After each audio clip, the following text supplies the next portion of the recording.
Welcome back. We'll continue our discussion on marketing of services MS65. We had covered certain points in the first session. We'll continue with that. And as I told in the first session, I look forward to receiving your comments, your queries, and you can start asking your queries at any point of time when you feel appropriate. Before moving over to the other slides, just within a couple of minutes, I'd like to recap what we had discussed in the first session. We talked how services are different from tangible goods. The characteristics of services like intangibility, heterogeneity, inseparability and perishability, which make services different from goods and require a separate attention. We had talked about how an extended marketing mix is required for services as compared to tangible goods, wherein we have 4 Ps, here we require 7 Ps. And the extended marketing mix elements include process, physical evidence and people. We had also discussed that when we talk of services marketing, essentially we are talking a services marketing triangle, and we talked among 3 different types of marketing, that is the external marketing, the internal marketing, and the most important one, the interactive marketing. We had also discussed that basically the service consumer tries to match the perceptions and expectations, both of which can be managed by the organization, by marketeers. Customer frames his perceptions on the basis of what is being delivered and how it is being delivered, that is technical quality and functional quality, and also frames his expectations on the basis of his own needs, the word of mouth, the image of the organization and marketing communication. We had also talked about how there could be a gap between what is being delivered and what is being communicated, and we also talked about different gaps which would result in a gap between what the customer thinks he should get and what he thinks he is getting. Subsequently, we talked about the importance of word of mouth, wherein conceptually we had discussed about the search, experience and credence qualities. So we discussed about how important word of mouth communication is for services marketeers, and also how important it is to manage complaints, because complaint management would basically result in finding out the faulty areas of the organization and also to satisfy the customer who otherwise would have gone dissatisfied. Continuing with that, the importance of word of mouth. There's just nothing to explain in this slide, just to highlight the importance of word of mouth communication. Most customers, just if you have a look at the slide on your monitors, most customers know at least 500 other people. So a small service business with only 1,000 customers might be only one contact away from 500,000 prospects. 500 into 1,000. You have 1,000 customers, each knows say 500 people. So you are just a contact away from 500,000 prospects. That is one reason why word of mouth can be so important, so potent in the service sector, and you have to work for that. How you have to work for that? Again, I'll devote just a minute or so on the next slide, that although word of mouth publicity is free, word of mouth is something which the customer spreads. Once he receives a good service, he spreads a positive word of mouth. If he receives bad service, he spreads a negative word of mouth. However, programs to increase positive word of mouth and decrease negative word of mouth are not necessarily free. That means organizations have to work towards this. Now, what exactly organizations can do to encourage customers to spread a positive word of mouth? It could be by means of, say, referral programs. Many of you would be receiving communication from credit card companies or from magazines that if you refer few more customers to them, maybe they'll send you some free gift or something like that. So it's basically spreading a positive word of mouth. You encourage other people to subscribe to that particular service, or through a newsletter, you encourage customer to tell their story to others. How exactly they went about buying the service, how they were satisfied with that, how the service delighted them, those sort of things. So, although word of mouth publicity is free, programs to increase positive word of mouth and decrease negative word of mouth are not necessarily free. So, you try to create a positive word of mouth, thereby attracting new customers, and by a proper complaint management, in case something goes wrong, you try to rectify that and retain your customers. So it's a two-way strategy. You try to retain your customers and attract new customers through positive word of mouth. Retaining customers is absolutely crucial for services marketeers, because, again, a very simple line, it costs several times more to attract a new customer than it does to retain an existing one. So longer a customer stays with you, the more profitable he is or she is for the organization. So efforts of services marketeers should be to retain the existing customers. Why existing customers or retaining customers leads to higher profits? One, of course, the promotional costs. Finding a new customers required so much of promotional costs. You may be doing some sort of advertising is required, some sort of personal contact may be required, some promotional thing may be required, some freebies, gifts, whatnot. But once a customer is with you and is satisfied, maybe to begin with he only uses a limited amount of your service. But once he is satisfied, maybe his expenditure, say for example a credit card customer, if he is satisfied, maybe he will spend more using your credit card. So no more promotional expenditure, he is spending more. The more he stays with you, the more you know about him, the better you are able to serve him. You know more about him. That means it provides opportunity to cross-sell. Not only the service which he had originally purchased, maybe he may buy a few additional services also from you. So longer a customer stays, the promotional or operating costs come down, he is more comfortable and spends more with you, he provides you an opportunity to cross-sell, and since he is satisfied with you, he spreads the positive word of mouth, thereby bringing in new customers also. Therefore, as competition in the service sector intensifies, the need to focus on retaining existing customers is leveraged. So try to focus on retaining existing customers. One study in the United States showed that even if you reduce defection, customer defection means the customers who are leaving you, if you reduce it by 5%, say annually if 10% customers are leaving you, you have 100 customers, every year 10 customers leave you. If you reduce that defection by 5%, instead of 10%, just 5% leave you, profitability may increase by as much as 100%.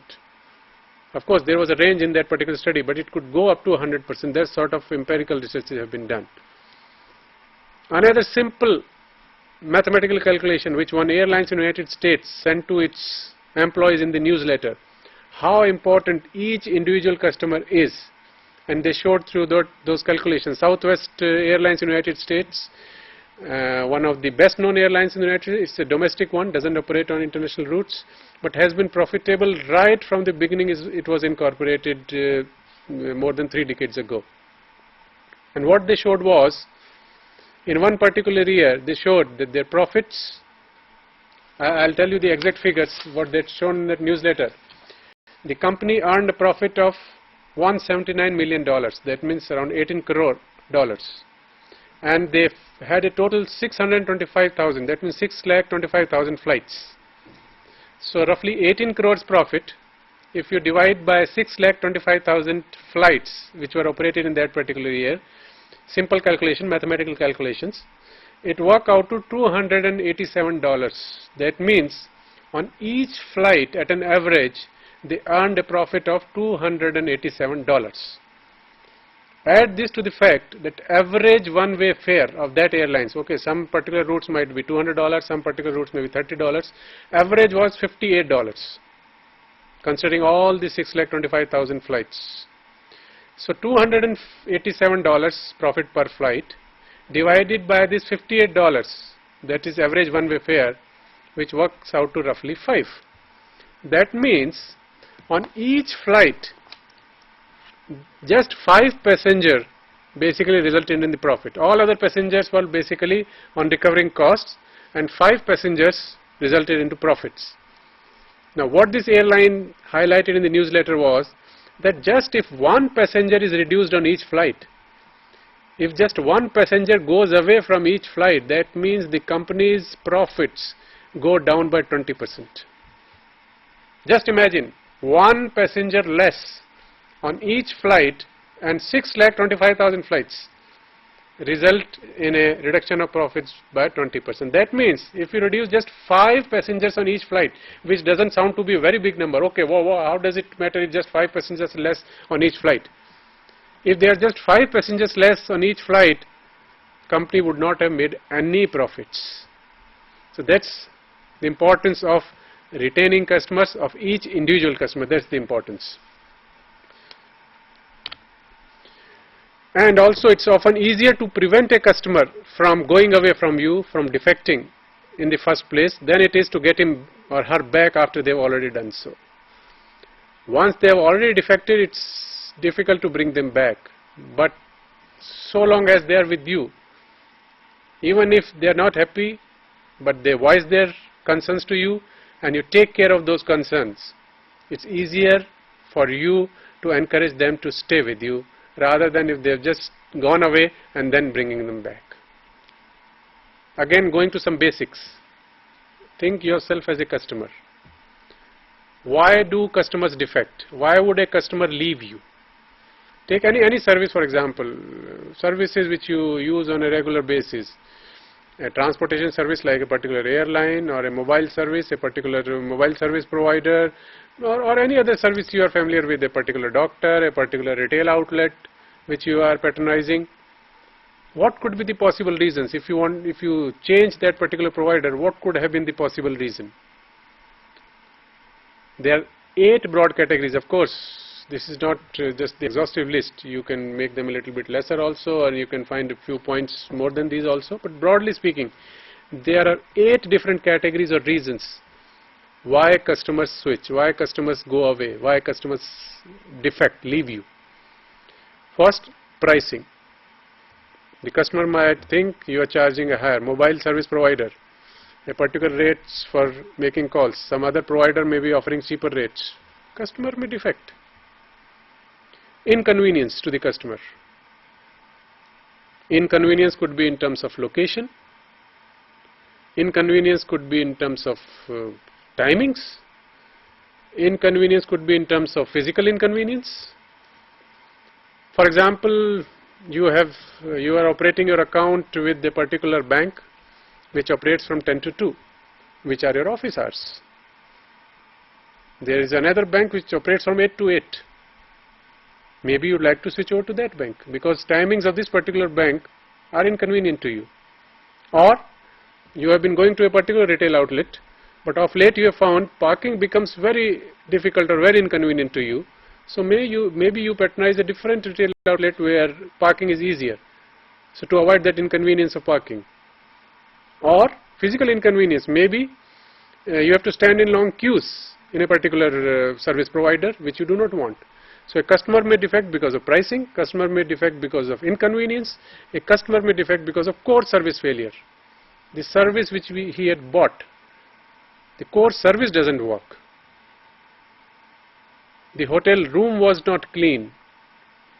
The service network of a mobile provider is not proper. The billing is not accurate. The core service failure. That's one of the reasons for customer to defect. Service encounter failure. The core service failure may not be there. The core service is fine, but the way maybe the frontline employees interacted with you. The restaurant food was good, but the waiter who served you misbehaved with you. Again, the basic food which you wanted, basically the core service, was okay, but the processes, how the employees behaved with you may not have been good. So pricing, inconvenience, core service failure, service encounter failure. These are the 4 reasons.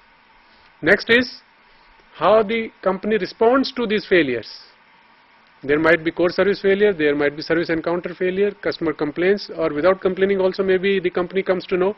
How does the company respond to those failures would also determine whether the customer stays with you or not. Next reason, ethical problems. The customer might think that the provider is cheating. In that case, customer may simply switch. It could be because of competition. So far there was no competitor. So customer, despite being unhappy, was staying with you, and as soon as he got a choice, he defects. And lastly, the involuntary switching. Maybe the customer has shifted from that particular city, or maybe now no longer require those services. For example, creche services, babysitting services. Now the child has grown up, he is going to a proper school, so that service is not required. Or maybe the child is still small, but parents have been transferred from Delhi to Bombay, so they have to leave that service provider in Delhi. They cannot use the creche services in Delhi. So, but the important point to note is that out of these 8 distinct categories, of course, involuntary switching, you cannot do much about it.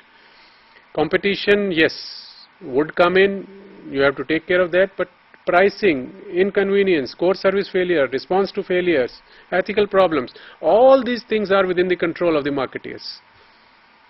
So basically all the reasons why customers switch, more or less, are within the control of the marketeers. So you can do something to stop that, to stop the customer from switching. And one of the important thing, as I stressed, was how you respond to service failure. Right in the first and also I told you, howsoever perfect you might be, services being delivered in real time, some failures are bound to happen. You cannot be 100% perfect. Howsoever well trained employees may be, howsoever well processes may be, once in a while failures will occur. So how you respond to these failures will determine whether the customer is going to stay with you or not. And as far as failures are concerned, the next slide tells, the quicker a customer complaint is addressed, the more likely the customer will be satisfied with the remedy. That means if something goes wrong, so whether customer complains or you come to know about that particular problem, how quickly you respond to that particular problem will determine whether the customer is satisfied or not, whether he stays with you or not. In fact, when something goes wrong, the customer's expectations, his zone of tolerance, what he is ready to tolerate, reduces. So when something goes wrong, you have to make some extra effort to please the customer. And if you do that,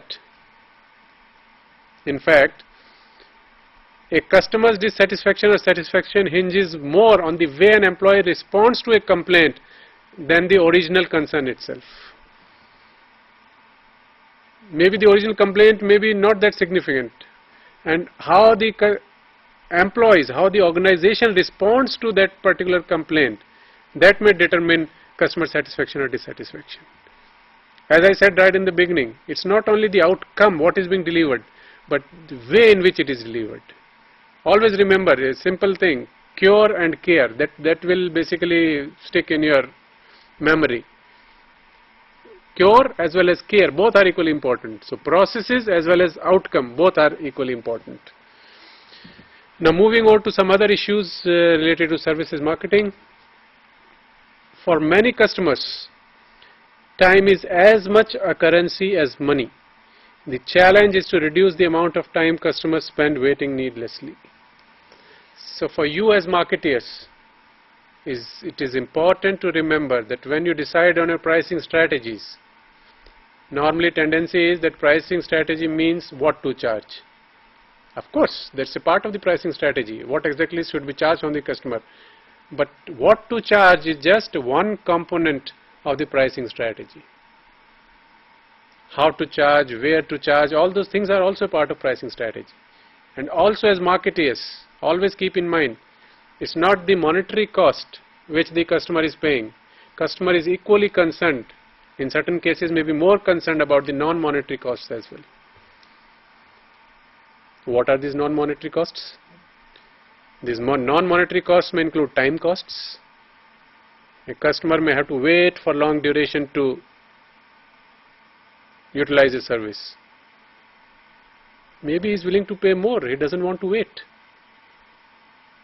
Or time required to search information about that particular service. Or simply even the psychic costs. Psychic costs, for example, the mental agony. For example, you take home loans or personal loans. A customer might think that this particular bank is not customer friendly. That mental pressure while applying for loan, whether you'll get it or not, uncertainty, how people will behave, how people will act with him. So at times that particular issue may become more important than the interest rates which that bank is going to charge. So it's not just the monetary costs which are important, but the non-monetary costs in terms of time cost, in terms of search cost, in terms of psychic cost also become important.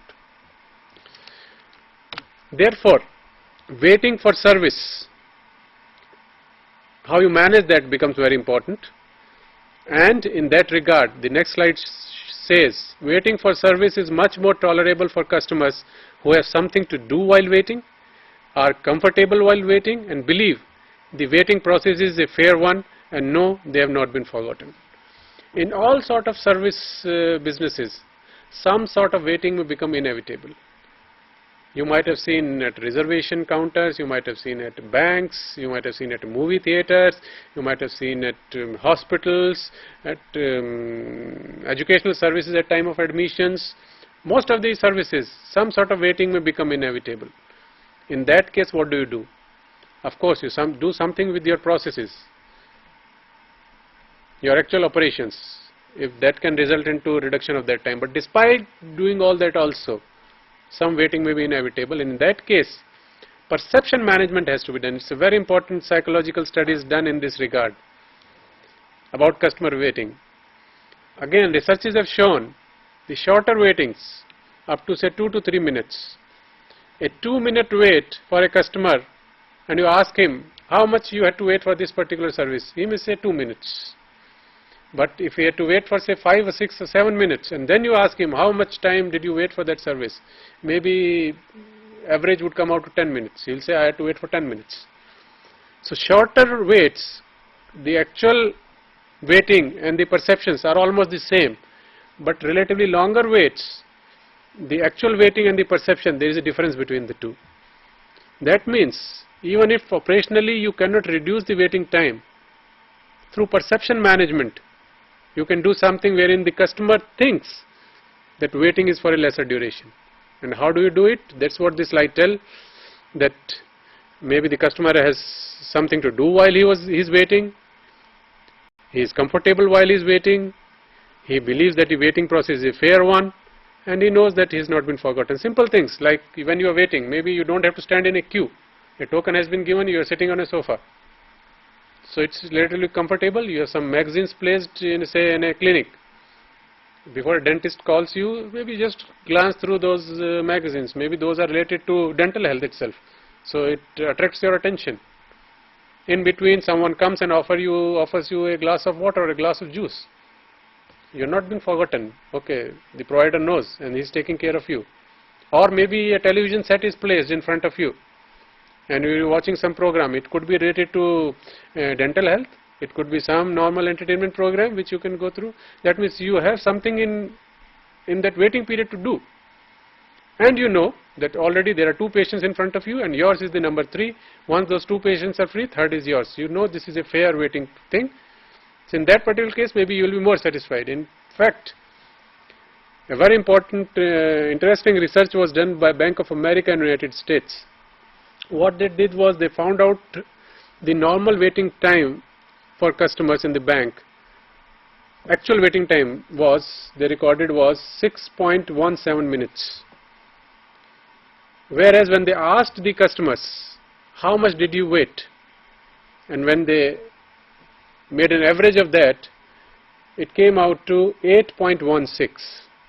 Whereas the actual time was 6.17, the customers thought at an average that they waited for 8.16. That means it was a 32% overestimation of the actual waiting time. What the bank did was they placed TV monitors over those queues. So while the customers are in the queue, they can watch something on the television sets. And after that, again they did a study.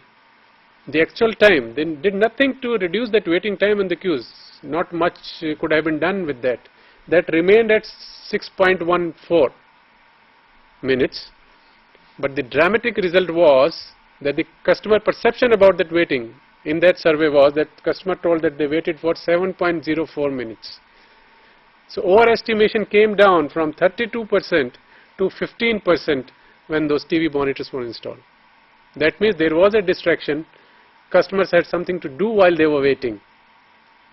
And just add to this the fact that on those television sets, of course, that means lesser waiting time, perception from the customer means greater satisfaction, customer would stay longer with the bank.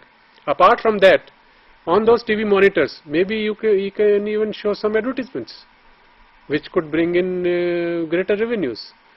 So not only the customer's perception of the waiting time is reduced, thereby increasing his satisfaction, thereby he stays more with you, spreads a positive word of mouth, bringing in more money, plus would provide you an opportunity to use those monitors to give advertisements also, and thereby an additional source of revenues.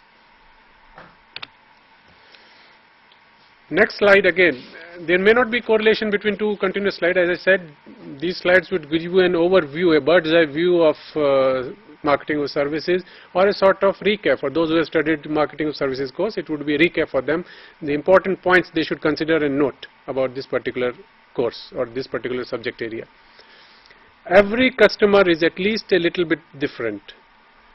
There is no substitute for getting to know customers on an individual basis.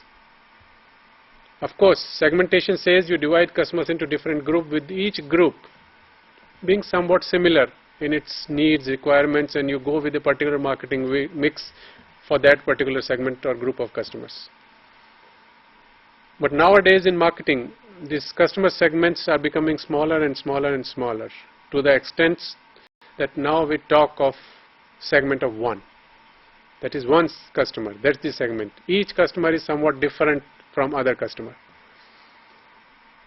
As marketeers, you may pose a question that how do I address to each individual's requirement? It may not practically be possible for me to meet the requirements of each and every individual.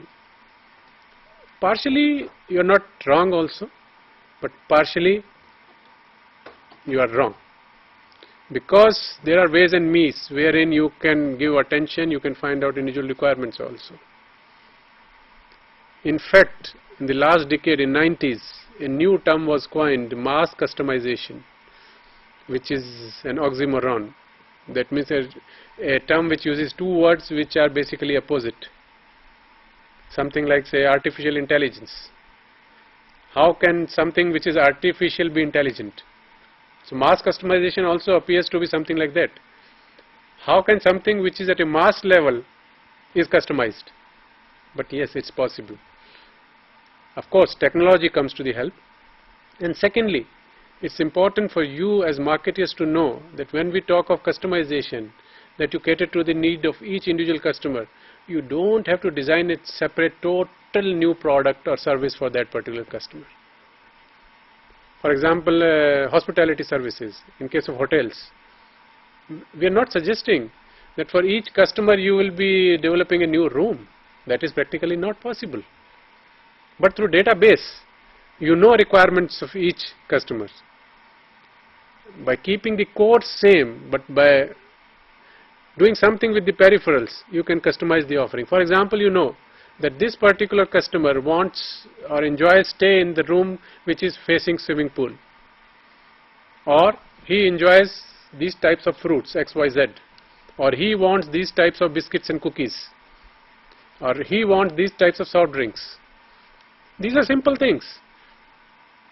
When you know that particular customer is coming, his refrigerator in the room is stuffed with those sort of fruits, those sort of soft drinks, those sort of biscuits are provided in the room. He is given a room which is facing the swimming pool, maybe stationery, letterhead with his name printed on that, customized stationery is provided to him.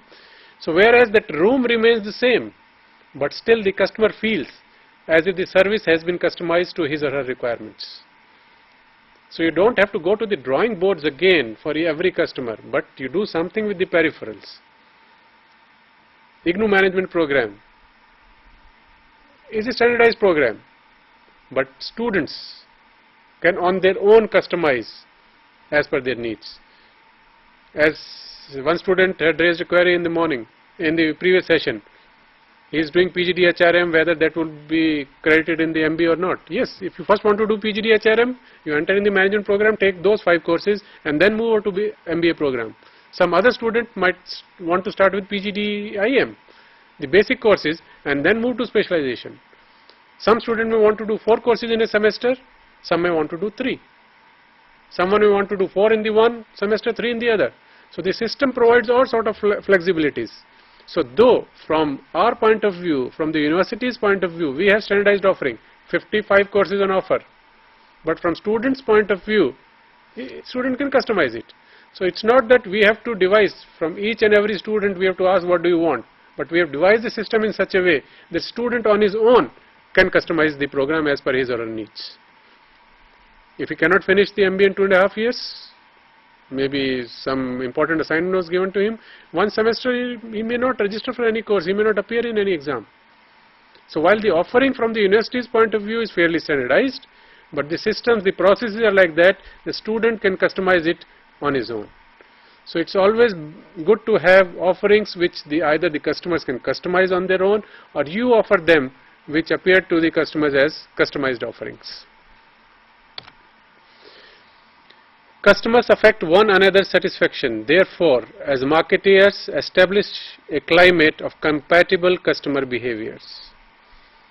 When we talked of additional marketing mix element, the people element, in that people element, it's not just the service providers, it's also the customers. If customers are not compatible with each other, the quality of service which they perceive they are getting may not be good. And it's normally sometimes a tendency of the marketeers just to fill the capacity. They may try to bring in all sort of customers. For example, a business hotel. Occupancies may be low during weekends. And just to fill those occupancies, you may be reducing the prices and bringing in all sort of customers, which is not proper. Then your focus is lost. A simple, maybe an interesting example could be of health club. The capacity of the health club is say 50. And you are holding a batch of people who want to reduce weight, and you have just 35 people in that batch. And to fill the capacity remaining 15, you take people who want to increase weight. So while the main batch is people who want to reduce weight, and just to fill up the capacity you have people who want to increase their weight. So these are not compatible. Those 35 people may not be comfortable working with them or having their exercises with them. So just to fill up that excess capacity, you should not take up any customer which come to you. So compatible customer behavior is very important. Service businesses per se cannot inventory. As I told right in the beginning, the basic characteristics, the services are perishable. An added challenge of marketing is to match the timing of demand and capacity. Very important. One of the most crucial issues in services marketing. As I told right at the beginning, services are perishable, you cannot inventory them. An aircraft which takes off with 20 empty seats, that capacity is gone forever. A movie theater which has 50% vacant seats on a weekday, those 50% seats, that capacity is gone forever. On weekends when demand is more, you cannot shift those 50% seats on that and increase that capacity. No, that's not possible. Hospital bed which is vacant, subsequently you cannot use that bed when capacity demand is more. So a opportunity lost is lost forever. So the crucial issue for services marketing is to manage demand on one hand and your capacity on the other hand. That means either you can do something with demand, play around with the demand, or do something with the capacity. Of course, in case of capacity you can't have too much to play around. For example, in certain capital intensive industries like say hotel, if demand is more over weekends, you can't have additional rooms on weekends. Or airlines or railways, suddenly you cannot have more aircrafts or more trains. But to some extent, yes, you can do something with the capacities also. But that means as marketeers, your role becomes important in influencing demand and trying to match the demand with your capacity. Again, a very big empirical research was done long time back in the United States to find out what exactly are the problems of services marketeers. And the biggest problems which services marketeers posed was this one: matching demand and capacity. Services being perishable, how do they match the demand with their capacity? Now as marketeers, what can you do to bring about a match between the two? Again, go to your traditional marketing mix elements. To manage demand, you can play around with your product. You can play around with your pricing. You can do something with the promotion. You can do something with the place and try to manage the demand. Let's go by examples. Again, as I said, in case of marketing, nothing is abstract. You just go by examples, see things around you, and then try to find out what exactly can be done. So what can you do with your marketing mix element to manage demand? For example, what can you do with the product? Take example of say a management institute. The classes are held between say January and April, and then August to November, something like that. May, June, less amount of load, but capacity is still there, the buildings are still there, teachers are still there. One way of course is to schedule vacations. That's one part, doing something with the capacity. But you can do something with the product also. So since your main product, that is the main MBA program, is not going on at that particular time, during those times you can have more of executive development programs, wherein executives from the companies would come and you train them. That can be done. For example, a resort, a hill resort, main demand is during summers or when there are vacations. Remaining time, maybe you can even rent it out for some shootings for movies or TV serials. Or hotel can be used for say business meetings or some sort of outbound activities by company executives. So your product changes. So you can do something with the product. You can do something with the pricing, which airlines are doing magnificently. Certain seats they fit with lower prices, certain seats with higher prices. So demand may change according to a particular price. So seeing the demand, you may have a different pricing strategy. Morning movie shows, many theatres, they charge less for the morning shows as compared to afternoon or evening shows. The experience is the same theatre, same air conditioning, same employees, same movie length, different price. Because demand, for the morning show you get lesser number of people. So those people who are price sensitive, they may come for the morning shows. Or maybe you can even have some change in the product itself. For the morning show, maybe you say morning show basically is meant for elderly people, who are basically retired people, 60 plus, and you devise a product specifically for them. The movie remains the same, but all other services are designed towards maybe tickets with the bolder seat numbers written on them, personal assistance to each and every individual who comes in. Those sort of things can be done. So you can do something with the product, you can do something with the pricing, you can do something with the promotion. You offer certain incentives. In Delhi I had seen at times certain movie theatres in the morning show free sandwiches or free soft drinks with popcorns. So of course they didn't reduce the ticket prices, but some freebies are offered to the customers. So something can be done with the promotion also. And finally something with the place. You do certain changes in the distribution. Number of these mutual fund companies, even certain banks, they have mobile vans for collection. For collecting premium payments or for collecting forms, these mobile vans are available. When customer cannot come, you go to the customer. So different sort of delivery. Physical face-to-face teaching may not be possible in certain cases, you go on for online teaching. So you are adopting a different distribution strategy. So you can do something, or say for example timing of the bank, rather than 10 to 2, 8 to 8. So something you are doing with the distribution, how accessible the service is to the customer.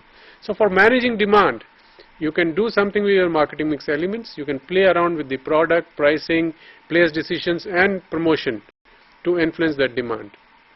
There could be 4 different scenarios when we talk of demand. One is excess demand. Demand is even more than the maximum capacity you can cater to. In that case, customer goes away. That means lost opportunity. Customer who would have been with you, but since you don't have the facility, he goes away. Second case is when demand meets the maximum capacity but is more than the optimum capacity. There are 2 different levels. Maximum capacity, the maximum which an organization can serve. For example, in a restaurant, there might be 20 tables with 5 chairs with each table. That means a maximum capacity of 100. But if 100 customers are there at the same time, the quality of the service may deteriorate. And a good quality of service may be given only when there are say 60 or 70 customers, which is the optimum capacity. So third situation is the demand meets the optimum capacity, which is an ideal situation, but normally in the real world there is nothing ideal which happens. And the fourth is that demand is even less than the optimum capacity. In that case, you have got the idle resources, wasted resources, and even these may send wrong signals. A restaurant in which say just 5 people are sitting, maybe you may think this restaurant may not be good, and you may not patronize that particular restaurant, you may not go there. So there are different situations. Excess demand, demand increasing, going more than the optimum capacity, and demand being less than the optimum capacity, and marketeers should devise strategies to meet these challenges so that the demand and capacity, they are aligned. Another important issue is the issue related to employees, the people element. I'll just go through this. It's again self-explanatory slide. Before employees, because employee performance is likely to vary from unit to unit, the heterogeneity part, from employee to employee, and even from minute to minute from the same employee, the heterogeneity aspect which I had covered in the first session. Managing quality in a service business means managing human behavior, which is one of the most crucial elements in service business, and therefore training, setting quality standards, motivation, and management by example, they are extremely important.